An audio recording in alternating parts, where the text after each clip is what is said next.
उत्तर प्रदेश के संभल में मस्जिद को लेकर शुरू हुए विवाद ने हिंसक रूप ले लिया था, जिसके बाद पूरे इलाके में तनाव पसर गया।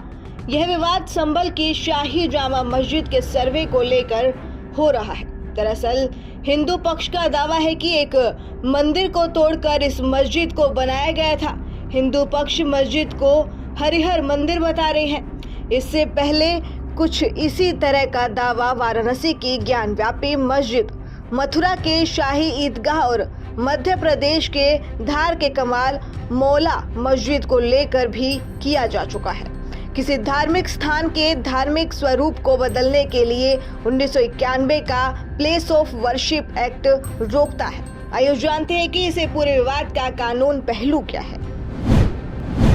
मंदिर मस्जिद के तमाम विवाद तब सामने आ रहे हैं जब 1991 में देश की संसद द्वारा पास किया गया उपासना स्थल अधिनियम यानी प्लेस ऑफ वर्शिप एक्ट लागू है।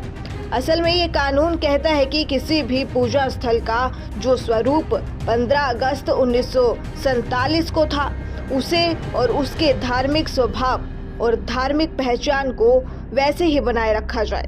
इसका मतलब है कि उसमें किसी तरह की छेड़छाड़ न की जाए। ये कानून पूजा स्थलों के एक धर्म से दूसरे धर्म में आशंका पूर्ण बदलाव को रोकता है। संविधान विशेषज्ञ प्रोफेसर फैजान मुस्तफा ने कहा कि जो 91 का लू था वो एक असूल पर बेस्ड था, जो कि ऐतिहासिक गलतियां हुई है, उन गलतियों को अब कानून के जरिए सुधारा नहीं जा सकता। देश में मुसलमानों के आने से पहले भी मंदिरों को तोड़ने की प्रथा रही है। इस कंट्रोवर्सी में पड़ने का कोई फायदा नहीं है। ज्ञानव्यापी केस में इस ऑब्जर्वेशन से ऐसे मामलों में जिला अदालत द्वारा याचिका स्वीकार करने की गुंजाइश बन गई है। जस्टिस चंद्रचूड़ की उस मौखिक टिप्पणी का संदर्भ भी समझ लेते हैं। जस्टिस डिवाइन चंद्रचूड़ ने टिप्पणी की कि 1991 का पूजा स्थल कानून किसी पूजा स्थल की धार्मिक प्रकृति का पता लगाने पर कोई रोक नहीं लगाता। 15 अगस्त 1947 के दिन उसकी जो स्थिति थी